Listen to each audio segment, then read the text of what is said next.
Te adoramos, Pai, te adoramos. Queridos, eu tenho uma palavra do Senhor hoje para abençoar a tua vida, e eu creio de todo o meu coração de que o Senhor nessa noite, Ele, por meio do louvor e da adoração, Ele já pegou seu coração. Amém? Eu acredito que você não está aqui desconectado. Eu creio que você está aqui conectado com Deus, porque Ele já cativou o seu coração, Ele já chamou a sua atenção. E eu quero que você se volte para essa palavra nessa noite. É uma palavra mais de ensino para a igreja, cujo tema chama-se Vivendo para Agradar a Deus. Nós temos aí, repitam comigo, vivendo para agradar a Deus.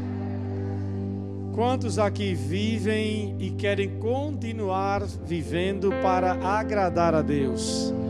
Diga, eu quero agradar meu Senhor.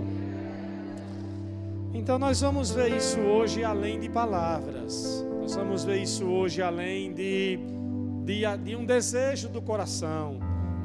Eu desejo agradar, eu quero agradar, mas a gente às vezes acaba não entendendo bem como é que é esse processo de agradar a Deus. E nós temos aqui no Salmo 37, versículo 4. Essa semana eu já entrei na leitura de Salmos, estou lendo a Bíblia todo esse ano, e já foi o Novo Testamento, já foi de Gênesis a Salmo.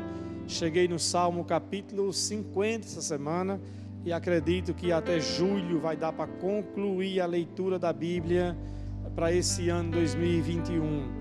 E essa semana, enquanto eu lia esse texto, isso saltou ao meu coração como algo muito, muito vivo, para trazer essa palavra para a igreja. E a palavra nos diz no Salmo 37, versículo 4 apenas, se bem que o 3 ele é bem tentador também, mas eu quero focar de fato no versículo 4, porque é o tema de hoje, quando ele diz assim: busque no Senhor a sua alegria, ou agrade do Senhor, e Ele lhes dará os desejos do seu coração. Amém? Se bem que muitas pessoas fazem o inverso, não é? As pessoas, elas querem que Deus realize primeiro o desejo do seu coração, ou elas querem que Deus sempre atenda às suas necessidades, que Deus sempre seja aquele Deus como um socorro, aquele Deus como um provedor para elas, aquele Deus que cura quando está doente, aquele Deus que provê finanças quando está faltando finanças, aquele Deus que promove paz quando há um conflito. Mas depois de ter o seu desejo atendido, a necessidade suprida, a cura manifesta, o anseio conseguido, a pessoa acaba depois não mais com o coração voltado para quem? Para Deus. E é fazer justamente o caminho inverso daquilo que a palavra aqui mostra. A palavra mostra que há um caminho para ser trilhado, e esse caminho é que primeiro nós devemos buscar o Senhor, buscar agradar o Senhor, e diz assim: e então Ele atenderá os desejos do nosso coração. Isso então mostra que a nossa relação com Ele não deve ser uma relação, não deve ser um relacionamento baseado em interesses, porque senão nós estaríamos usando o seu poder, ou usando a sua graça, ou usando o seu favor. É assim como você se sentiria no relacionamento de amizade, quando alguém só procurasse você quando estivesse precisando de algo que você tem. Você se sentiria como? Se sentiria uma pessoa usada, não era assim? No casamento não é assim também, que às vezes a mulher se sente, muito mais a mulher do que o homem, quando o homem começa a fazer aquele arrudeio todo, aquela cena toda, não é? E vai com aquela bondade, a mulher assim, essa alma quer reza. Está tão diferente hoje, né? Porque ela sabe que não é o padrão. ela sabe que não é o comportamento no dia a dia, ela sabe que essa pessoa não é assim, que não é atencioso, que não é carinhoso, que não é de fato aquela pessoa que está ali cultivando o amor, mas porque existe o interesse, seja o interesse em algo íntimo ou interesse que o seu cônjuge de alguma forma atenda a alguma coisa da sua parte, e a pessoa então também se sente como se fosse o quê? Usada, não é assim? Sim ou não? Sim. Não é? A mesma coisa no relacionamento de pai e filho, não é? Quando o filho fica com aquele lenga-lenga, aquela meia volta. Os meus cresceram, pelo menos comigo, nunca foram assim, porque se fosse eu ia dar logo uma lapada por cima do pé do ouvido e falar: rapaz, se endireita, rapaz, você não é assim? Diga logo o que você quer, não é? Então comigo nunca tiveram muita arrudeio, muita conversa mole, sempre foi direto, pai, a conversa aberta. Não sei com a mãe, às vezes a mãe era assim, não era? Era mais meloso, mais cheio de arrudeio, nem tanto, não é? Mas os filhos também às vezes fazem assim, não é? Vai para o pai, todo meloso, barará, barará, barará. E o pai assim: a gente acordou diferente hoje, já lavou os pratos, eu nem pedi para lavar os pratos, já forrou a cama, eu nem pedi para forrar a cama, já está tudo arrumadinho, tudo ajeitado, eu nem pedi para fazer. E aí já fica assim, essa alma quer reza. E no final é justamente isso mesmo que a pessoa está querendo. Então, uma permissão, um presente, alguma necessidade, alguma coisa, e isso não pega bem. Seja no relacionamento pai e filho, conjugal ou de amigos. Muito menos em nossa relação de comunhão com Deus. Não pega bem. Por isso que ele diz assim: olha, agrada do Senhor, e aí Ele vai satisfazer os desejos do seu coração. Aí é quando você menos espera, aquilo que você nem orou, aquilo que você nem pediu, aquilo que você nem esperava, ou esperava em uma proporção, e Deus acabou lhe dando em uma proporção muito maior. Ou você de repente nem passou em sua cabeça, e Deus de repente trabalhou de tal forma que tudo aquilo chegou, e você falou: meu Deus, eu penso, quem já teve essa experiência, fala assim: meu Deus, eu pensei nisso, e de repente Deus já criou uma situação, uma circunstância, e o seu desejo foi saciado.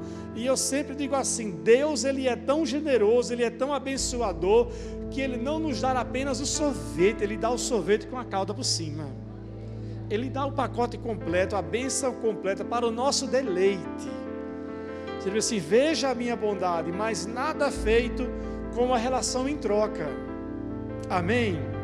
Por isso que, de uma certa forma, a questão da devolução do dízimo é algo que, não para nós, mas para Deus, isso prova de que forma que a gente o ama. Porque quando você o ama, devolver os 10% não é nenhum problema, é algo assim: não, isso é só isso, é só 10, só 10, meu Deus, é muito pouco.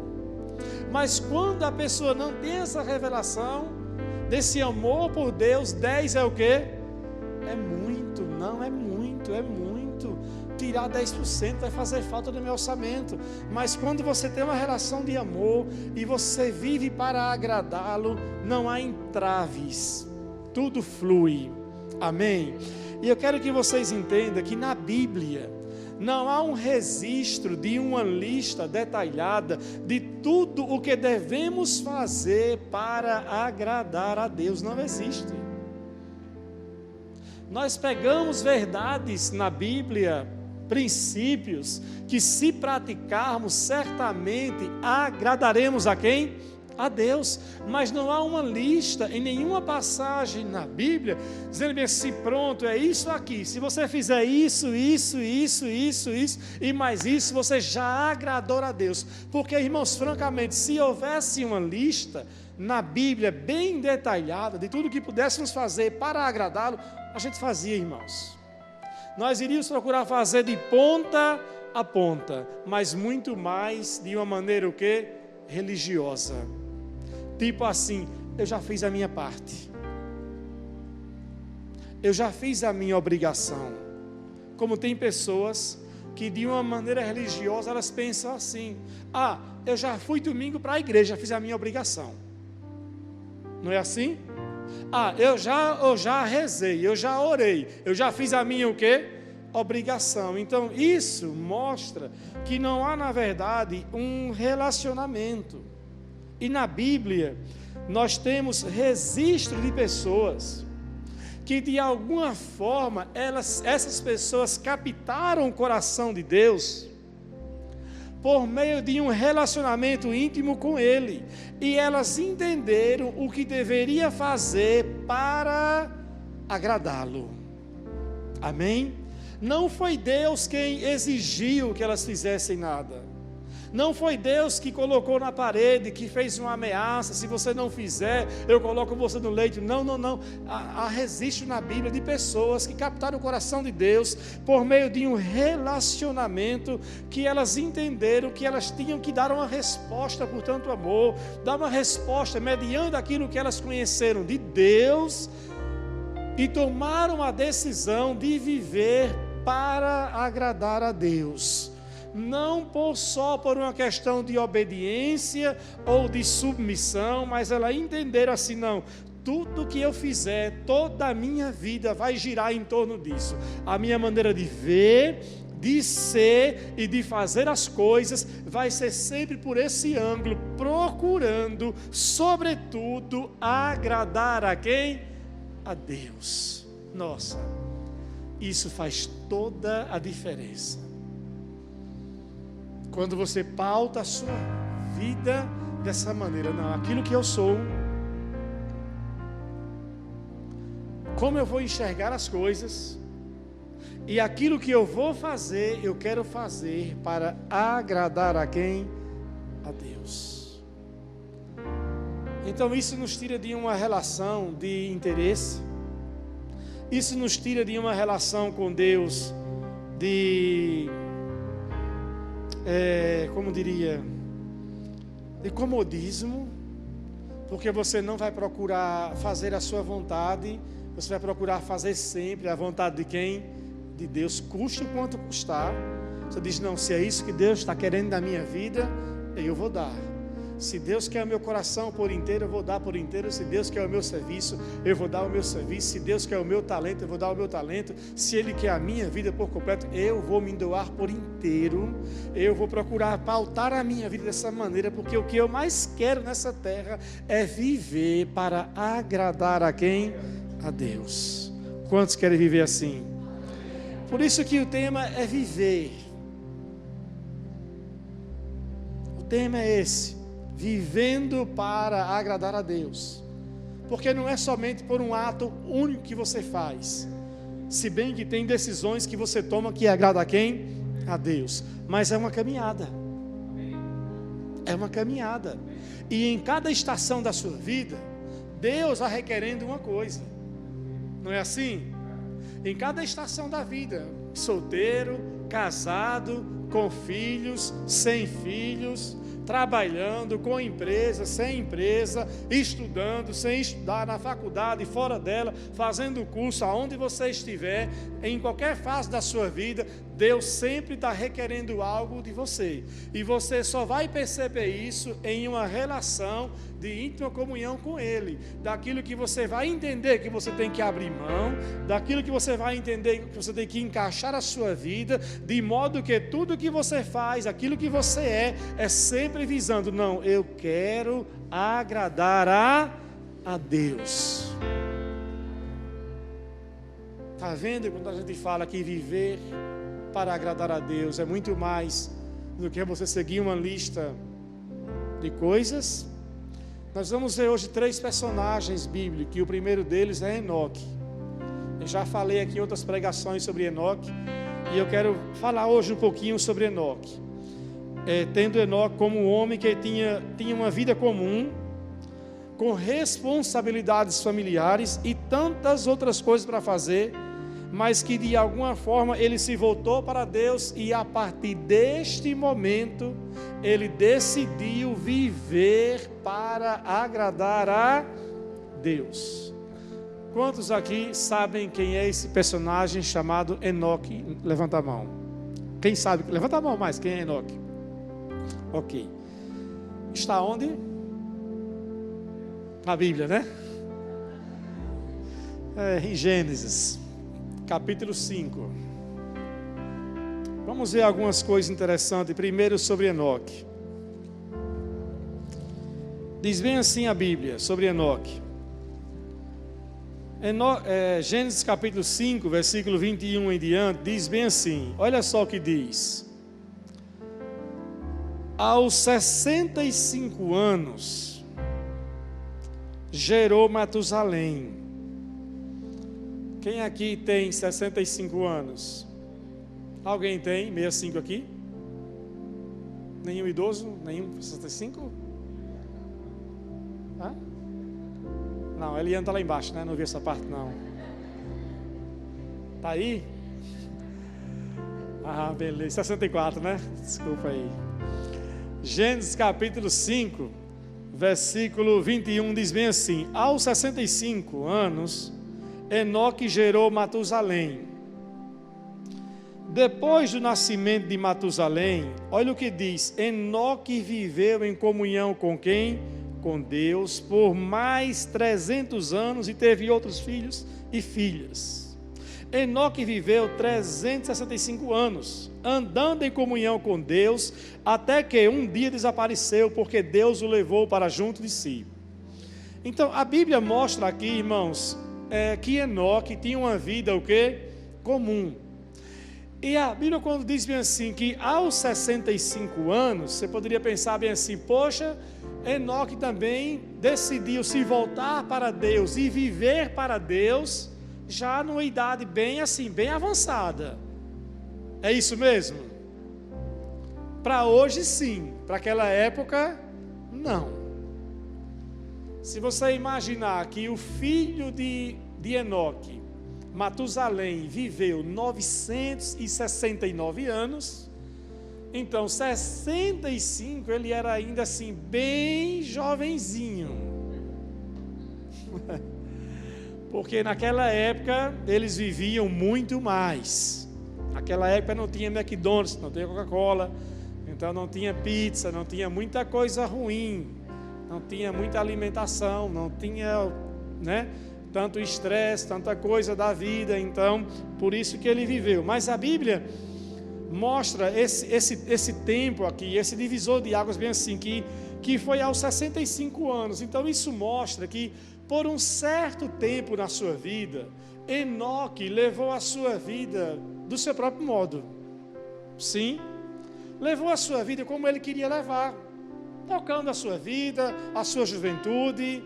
Mas diz a Bíblia que depois que ele casou, depois que ele teve o seu primeiro filho, Matusalém, aí diz que Enoque, então, ele deu uma guinada. Ele agora passou a buscar a Deus e a ter uma relação de comunhão com quem, irmãos? Com Deus. Isso mostra para mim e para você que nós podemos começar sempre. Amém? Sempre que você quiser, você pode começar. Eu não acredito que Enoque botou o filho à frente, tipo bem assim, não. Quando eu tiver um filho, eu começo a buscar a Deus.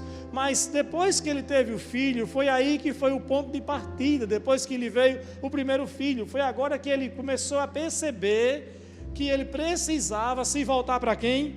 Para Deus. E aí Enoque, então, ele começa a ter uma vida totalmente dirigida, voltada para agradar a quem? A Deus.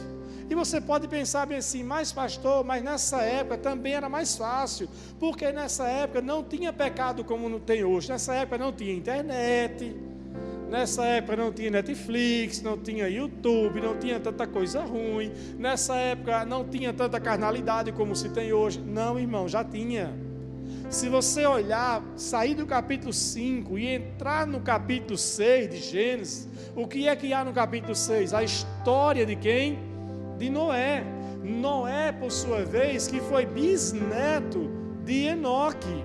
Por pouco, Enoque não acabou conhecendo o seu bisneto Noé. Ele não conheceu Noé, o seu bisneto, mas o seu filho, Matusalém, conviveu com com Noé e, consequentemente, passou para Noé, passou primeiro para o seu filho Lameque, e Lameque passou para Noé, o seu filho, o estilo de vida que Enoque levava com Deus. Disse: olha, o nosso pai viveu para agradar o Senhor de uma maneira tão intensa, que certo dia ele desapareceu, mas ele não sumiu, tipo assim como esses quadros na televisão, não é? Desaparecido. Ele desapareceu de uma forma que as pessoas à sua volta ficaram sabendo que ele sumiu, que ele foi levado para um outro nível de comunhão com quem? Com Deus.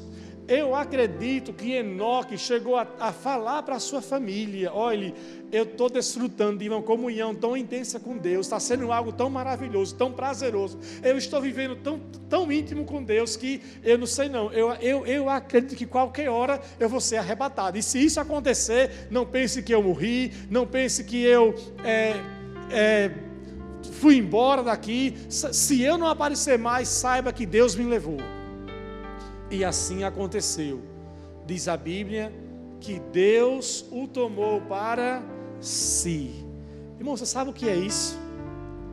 Você sabe o que é Deus dizer assim: esse cara está me agradando tanto, esse homem vive tanto para me agradar, mesmo tendo uma demanda, tendo trabalho, tem o pecado aí já contaminando a sociedade, mas ele me agrada, ele prefere estar comigo, ele valoriza a minha presença, ele valoriza a minha palavra, ele valoriza estar comigo, ele tem prazer em estar comigo, eu tenho que levar esse homem.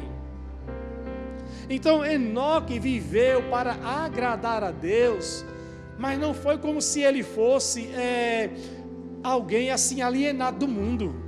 Ah não, ele vivia nas montanhas, ele era como um monge que vivia lá nas montanhas, separado numa meditação transcendental, ele era intocável. Não, irmãos, toda a sociedade daquela época sabia que Enoque andava com Deus e andava buscando agradá-lo. É o testemunho que eu quero que você abra e veja em Hebreus capítulo 11, versículo 5. Eu até podia citar, mas eu quero que você leia para você certificar em sua Bíblia que isso não passou desapercebido da sociedade daquela época. Hebreus 11, versículo 5, diz bem assim: pela fé, Enoque foi o que, amados? Foi levado para o céu, sem ver o que? A morte. Amém? Ele desapareceu, porque Deus o levou para onde, amados? Para junto de si. Agora escute isso, porque antes de ser levado, ele era conhecido por agradar a Deus. Está vendo? Que viver para agradar a Deus não é uma coisa subjetiva. Tipo assim, Deus sabe do meu coração, Deus sabe que eu vivo para agradar a Ele. A vida não condiz, mas Deus sabe do meu coração.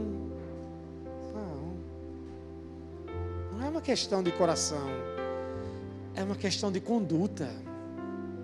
Mas não é uma questão de conduta por seguir uma regra, é uma questão de conduta porque a conduta é afetada pela relação de comunhão com Deus.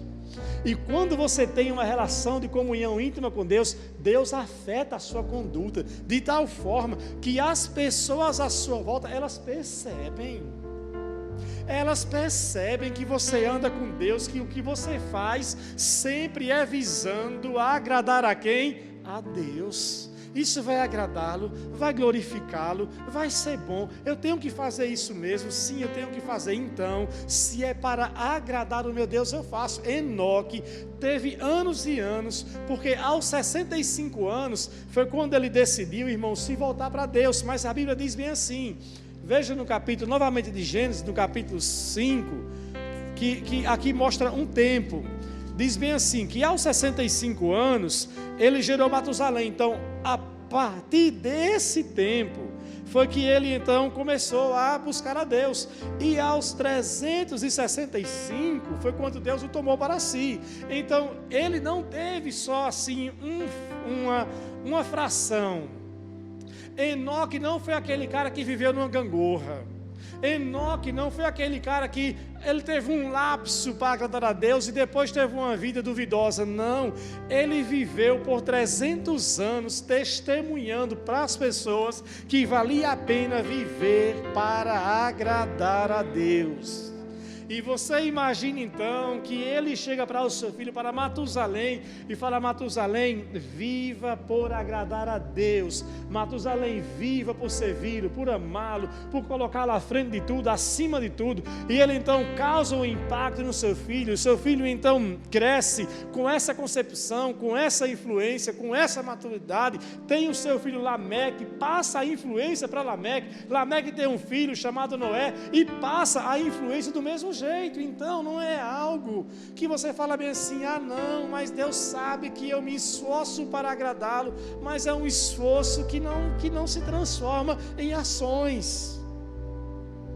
E quando nós vivemos para agradá-lo, nós fazemos o que é certo, se estamos debaixo dos olhos dos nossos pais, das pessoas ou não, nós fazemos porque sobremodo Deus está nos vendo, irmãos.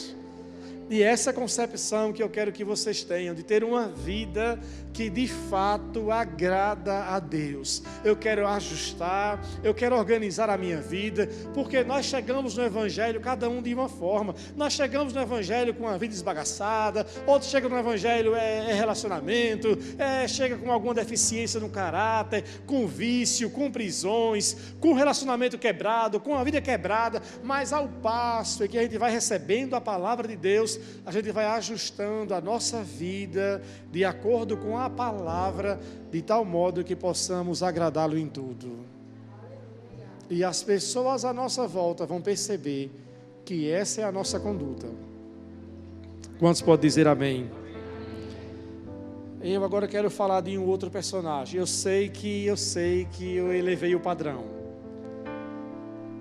Eu sei que ao falar de Enoque eu botei um padrão muito alto. E talvez você se sinta assim: poxa, pastor, também já começar com Enoque?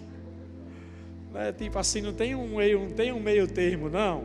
Mas eu estou mostrando que é possível chegar a um padrão em Deus de comunhão, a tal ponto que nós somos afetados, e ser afetado assim, isso mostra para quem está à nossa volta que a gente anda visando, sobretudo, agradar a quem? A Deus. Mas não pense que esse é um padrão também inatingível, não é? Assim, não, então é tudo ou nada. Então é assim: ou eu vou viver como Enoque, eu não sou ninguém, ou eu vou realmente ter esse nível de Enoque, ou então eu não sou nada. Não, eu quero mostrar que todos nós estamos em um processo, em uma caminhada de maturidade, amém? Diga comigo: eu tenho um alvo, e eu estou em uma caminhada visando crescer. Diga: principalmente em minha relação de comunhão com Deus. Agora, é claro que para aquelas pessoas que não estão vivendo em um nível de relacionamento, de comunhão com Deus, ou se volta e meia, elas acabam escorregando e derrapando, e esse escorregar, eu sei que às vezes bate um sentimento, como se fosse assim: parece que eu estou escorregando para mais distante de Deus.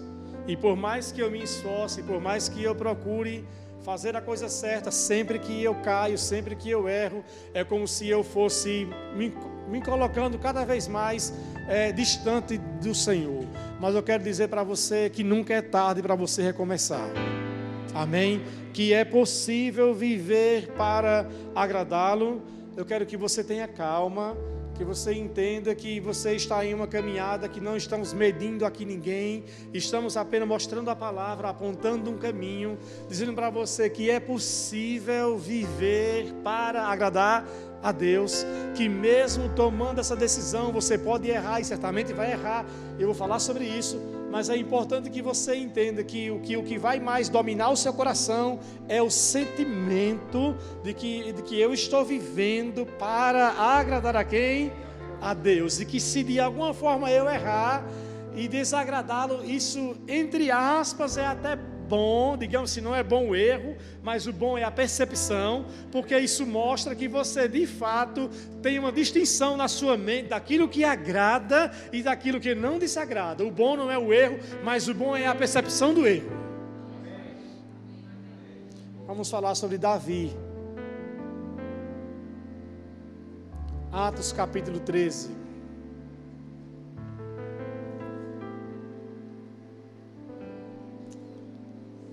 Atos capítulo 13.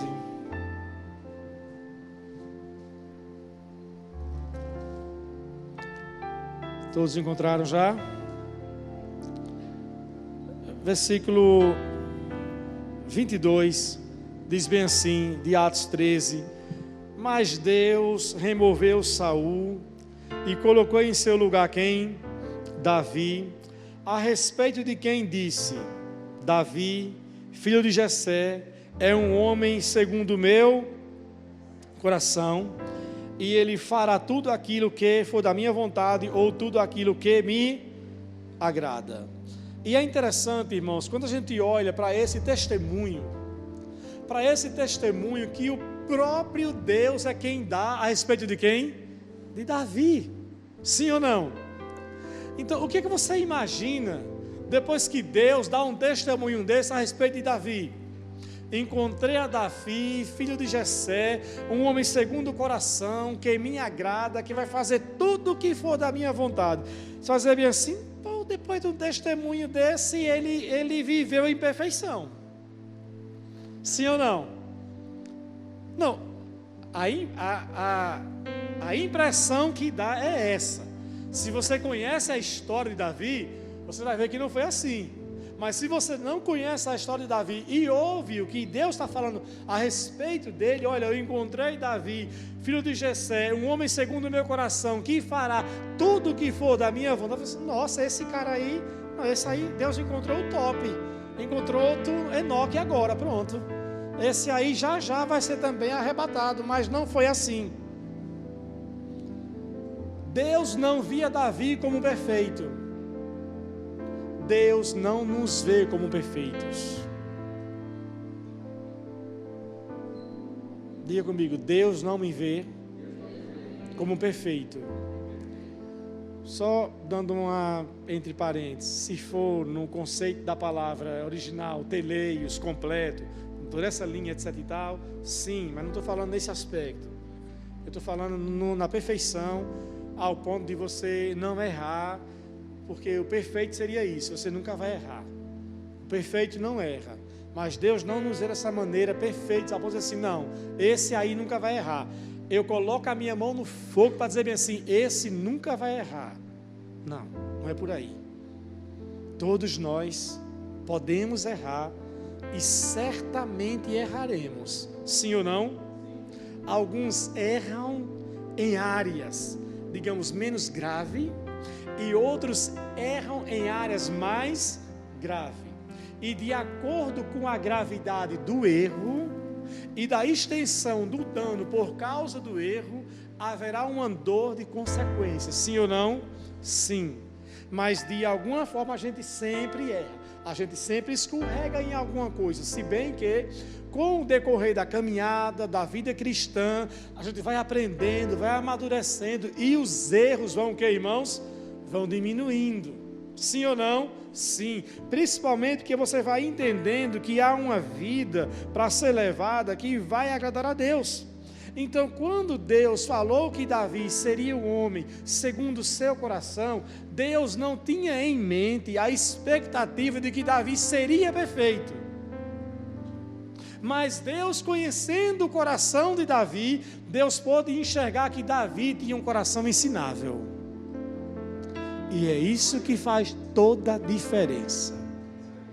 Errar, como dizem, é humano. Agora a questão é como nos posicionamos diante do erro. Então, quando Deus falou que Davi era um homem segundo o seu coração, era porque Deus sabia que Davi ia passar por fraquezas. Mas diante das fraquezas, dos tempos de fraqueza, ele sabia que Davi ia dar uma resposta para Deus.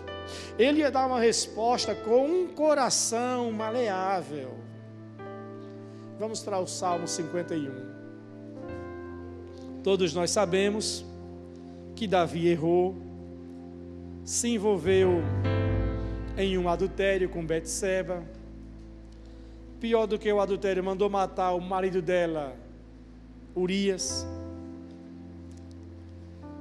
E aí teve toda uma problemática em cima disso.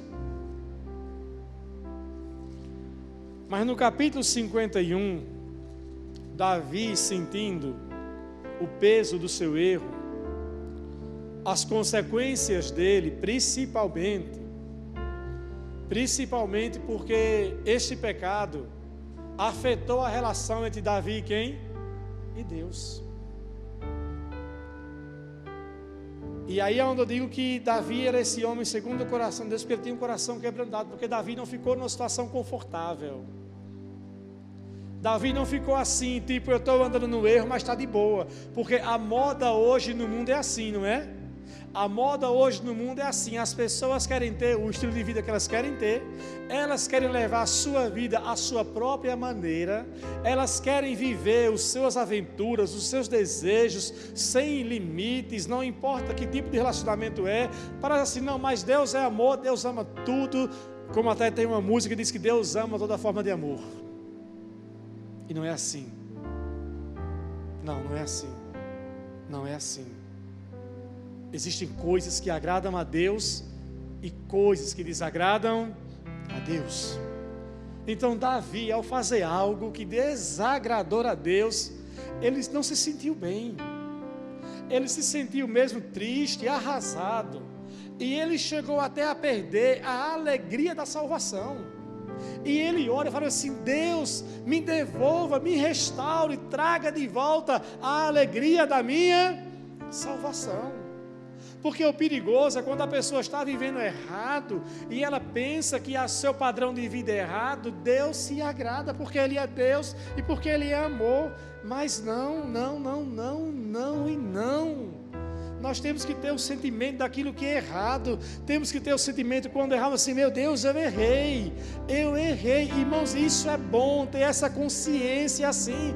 Eu não estou aqui mostrando uma perfeição minha, mas eu tive uma experiência bem interessante, numa coisa simples. Eu outro dia saindo da minha garagem, eu estava na garagem com um carro parado, estava mascando um chiclete, e de repente mascando o chiclete eu terminei, e aí eu falei: eu vou jogar fora. E Sandra sabe, eu não tenho costume de jogar lixo pela janela, na rua, isso me dá nos nervos. Se eu estiver no carro e ver alguém jogando lixo pela janela, dá vontade de parar o carro e jogar o lixo de volta. Isso mexe comigo de um jeito. Eu não tenho esse hábito. Eu correndo na rua, eu pego o lixo na rua e coloco no lixeiro. Outro dia eu estava chegando da corrida, eu vi um vaso de sabão Omo líquido na rua, um bem grandão, e eu falei: meu Deus, como é que um negócio desse cai desse jeito? Eu peguei, fui, procurei até um lugar e coloquei no lixeiro, garrafa d'água, tudo esse tipo de coisa. Mas nesse dia eu não estava assim tão inspirado. E eu lá com o meu chiclete, terminei, falei: eu vou jogar fora, não botar no carro não, né? Aí eu joguei. Quando eu joguei, ao invés do bendito cair no chão, porque o outro carro passaria por cima e lá ficaria ou levaria no pneu, ele caiu no para-brisa do outro carro. Falei: ah, meu pai, onde esse bendito vai cair? Aí vem uma pessoa de lá para cá. Eu falei: é o dono do carro. E agora estou frito. Ligeiro aqui, para ter que ligar o carro. Saí. E aquele sentimento: você fez errado. Irmãos, eu fui fazer alguma coisa nesse dia e a minha mente era assim, doido para chegar em casa e encontrar aquele carro lá e o chiclete para tirar. E para misericórdia minha, quando eu cheguei em casa, lá estava o carro ainda parado, o cara não era dono do carro, era outro, e o chicletezinho, graças a Deus, obrigado, meu pai. Aí fui lá, tirei, peguei e coloquei no lixo. Foi uma experiência ruim, mas me remeteu a algo bom. Disse, meu Deus, que bom, se eu estou incomodado com a simples chiclete que eu jogo fora dessa maneira, então eu quero continuar assim, Senhor, eu quero continuar com esse coração ensinável. E Davi não se sentiu confortável quando ele pecou, não se sentiu bem. O ato sim, mas depois não. Depois ele começou a sentir aquela coisa de tal maneira que, embora ele não tivesse o Espírito Santo habitando dentro dele, no Salmo 51, ele ora e diz bem assim para Deus: Senhor, não retires de mim o teu Espírito, Senhor, não retires de mim. Não era do Espírito Santo dentro, mas a unção que estava sobre ele. E ele então chega a uma conclusão, no versículo 16 e 17 do Salmo 51, e ele diz bem assim: Senhor, tu não desejas sacrifícios, do contrário, eu os ofereceria. Também não queres holocaustos. O sacrifício que deseja é um espírito quebrantado. O Senhor não rejeitarás um coração humilde e arrependido. Irmãos, vamos pensar agora na perspectiva de Deus. Como Deus então analisa as palavras de Davi? Será que Deus está irado com o pecado de Davi agora? Será que Deus vai tratar Davi agora conforme ele merecia? Não. Deus estende a sua mão de quê? De misericórdia. Porque Deus não disse bem assim: eu me enganei, eu pensei que Davi era um homem segundo o meu coração, que faria tudo da minha vontade, mas ele fez algo que me desagradou, eu me enganei, vou ter que levantar outro. Não, não, não. Deus disse bem assim: eu achei o homem certo, eu achei um homem que tem um coração quebrantado, eu achei um homem que é humilde, eu achei um homem que eu tenho acesso ao coração dele, que bastou uma palavra, bastou o profeta Natan contar uma história, bastou um confronto, bastou uma palavra. Quando Natan bateu a palavra dele, ele foi de pronto e falou: eu sou esse homem, eu errei. Isso mesmo, sou eu errei. E às vezes tem pessoas que o coração é inacessível, o coração é duro. Deus fala, faz apelo. Irmãos, nós já tivemos aqui na igreja cultos que fizemos apelos por coisas que eu nem sabia que estava acontecendo com pessoas da igreja, e fazer assim um apelo que parecia que eu estava sendo assim: meu Deus, que apelo estranho é esse? Mas continuar fazendo apelo, e nem assim a pessoa via à frente. E depois a bomba estoura. Fala: meu Deus, como essa pessoa teve o coração tão endurecido. E viver, amado, para agradar a Deus, é você ter um coração quebrantado. Perfeito você não é nem será. Errar, certamente você vai errar, mas a questão é ser ensinável, é ser maleável, é ter o coração aberto e prontamente falar: Senhor, eu quero recomeçar. O que eu fiz, eu sei que não lhe agradou, mas eu agora quero viver para te agradar. Eu quero consertar essa área na minha vida. Eu não tenho vivido corretamente nessa área, mas Senhor, como essa palavra de hoje mexeu comigo, como essa palavra de hoje despertou meu coração de tal modo que eu quero viver para agradá-lo. Essa era a diferença de Davi. Davi viveu para agradar a Deus. Quantos querem viver assim? E Deus então tratou com ele com misericórdia. E nosso último exemplo é o apóstolo Paulo. Este procurou conduzir sua vida por um caminho que agradasse a Deus. Mas nós vamos ver dois momentos distintos em sua vida: o antes e o depois dele ter tido uma experiência transformadora com quem? Com Jesus. Paulo, em Atos capítulo 22, ele narra a sua história, dizendo que foi um homem criado na religião, que foi um homem instruído no judaísmo, que desde a sua infância procurou agradar e honrar a quem? A Deus. Que o que ele fez visando honrar a quem? A Deus. Mas aquilo era o que Paulo sabia, Paulo vivia como um homem religioso. Tudo aquilo que ele fazia era muito mais para agradar as pessoas e passar uma imagem para ela de um homem religioso e piedoso do que propriamente um homem que tinha um coração puro voltado para quem? Para Deus. Até o dia que Paulo tem a sua experiência transformadora com quem? Com Jesus. E quando Paulo tem a sua experiência com Jesus, de transformação com Jesus, Paulo, em Atos capítulo 9, ele percebe que havia algo maior do que a religião. Ele percebe que havia algo maior do que era uma vida religiosa, era uma vida de íntima comunhão com Deus e agora, sobretudo para ele, de comunhão com quem? Com Jesus. E Jesus aparece para ele e diz: Paulo, vou mostrar para você o quanto você vai padecer pelo meu nome. E Paulo agora entende que ele tem que dirigir agora a sua vida, não mais para agradar as pessoas, mas agora dirige a sua vida para agradar a Deus. Então ele fala: agora aquilo que eu sou, aquilo que eu faço, a minha maneira de ver as coisas, de fazer as coisas, eu quero fazer tudo para agradar a quem? A Deus. Amado, se você começa a dirigir a sua vida assim, se você começa a dirigir a sua vida enxergando o Senhor como um tudo, você acaba tirando a sua vida de uma situação de risco de uma maneira antecipada. Você não vai precisar entrar em um cenário que você diz assim: Senhor, que tentação, me livre dela. Não. Se você vive por agradá-lo, você já vai tirar a sua vida de risco. Assim: não vou entrar nesse meio de campo, não. Eu não vou entrar nisso, não vou fazer isso, não vou não, porque isso não agrada a quem? A Deus.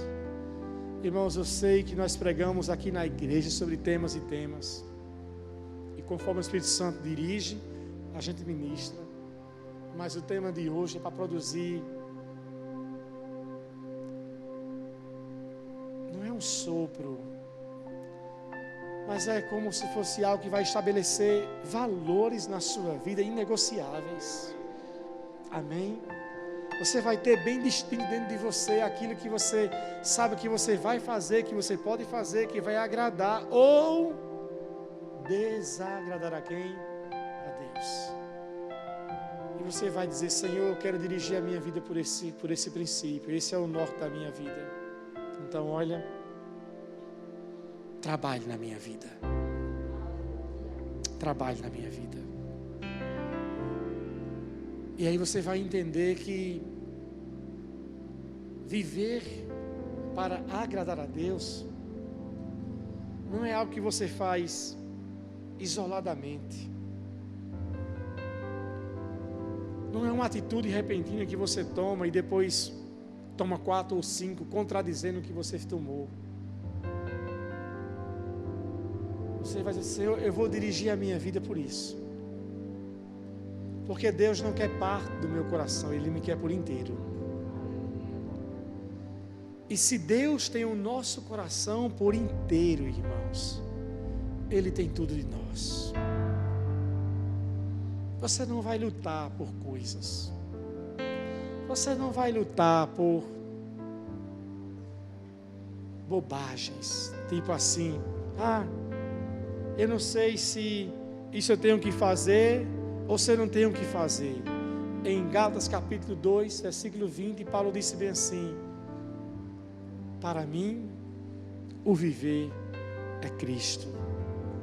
A vida que eu vivia na carne, hoje eu vivo para agradar o meu Senhor. Eu estou crucificado com Cristo. Eu tomo uma decisão de viver para Ele. Eu não quero entregar para Ele parte da minha vida, eu quero entregar para Ele toda a minha vida. E então é quando você diz: Senhor, trabalhe na minha vida. O que é que ainda existe na minha vida que não te agrada? São mentiras? Você se acostumou já com a mentira? volta e meia vai mentindo como algo normal. Ah, mas é porque é uma mentira boa. É porque foi por uma causa boa. Porque para o mundo, os fins justificam os meios. Mas a palavra diz que aquele que mente, ele anda em pecado. Porque a mentira pertence a quem? Ao diabo. Então você começa a falar assim: Senhor, eu quero mudar. Eu quero ter uma comunhão com o Senhor que afete a minha vida, a minha linguagem. Eu não quero falar palavrão. Mas como é que eu não vou falar palavrão? Como é que eu não vou falar xingamentos? É me enchendo de Deus. É tendo comunhão com Ele. É tendo íntima comunhão. E conforme você vai se entregando em comunhão com Ele, conforme Ele vai afetando a sua vida, e afetando de tal forma que a sua linguagem, que as suas ações, que até os seus pensamentos, conforme Romanos capítulo 12, diz que eles são transformados à imagem de quem? De Cristo. E segundo Coríntios 3,18, diz que somos transformados de glória em glória, com glória cada vez maior, que vem por meio de quem? Do Espírito Santo. Então nós nos expomos a Ele e fala: Senhor, transforme a minha vida, porque se eu continuar com Ele nesse caminho, esse caminho pode me levar à morte, ou à morte espiritual, que é uma vida de pecado sem comunhão com Deus, ou uma vida de destruição. Mas Deus nos ama e nos chama hoje para ter essa vida que o agrada. Amém? Quando ninguém estiver sozinho, quando você estiver sozinho, quando ninguém estiver ao seu lado, você vai ter essa consciência: Deus está aqui. Deus está aqui. E eu tenho que fazer aquilo que vai agradá-lo. Oportunidade de fazer errado todos nós temos. Mas quando o temor de Deus está em nosso coração, não é o temor proveniente do medo, mas é o temor com aquele respeito de não querer o quê? Desagradar-lhe. Eu não quero desagradar ao meu Deus. Quantos querem viver assim?